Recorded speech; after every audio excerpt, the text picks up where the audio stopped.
ഉർവത്ത് ഇബ്നു മസ്ഊദ് അസ്സഖഫി റളിയല്ലാഹു അൻഹു പറയുന്നത്, ഇൻ റഅയ്തു മലികൻ ഖത്തു യുഅദ്ദിമു അസ്ഹാബു മാ യുഅദ്ദിമു അസ്ഹാബു മുഹമ്മദിൻ മുഹമ്മദ.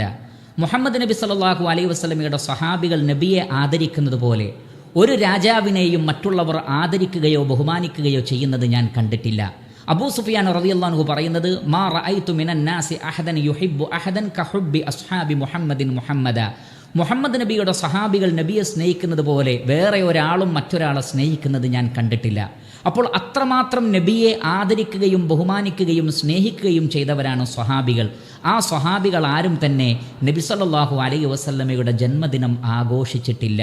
അങ്ങനെ ജന്മദിനം ആഘോഷിക്കൽ സ്നേഹത്തിൻ്റെ ഭാഗമാണെന്ന് നാം വാദിക്കുമ്പോൾ സ്വഹാബികൾ നബിയെ യഥാർത്ഥത്തിൽ സ്നേഹിച്ചിട്ടില്ല എന്ന് പറയുന്നതിന് തുല്യമായി തീരും.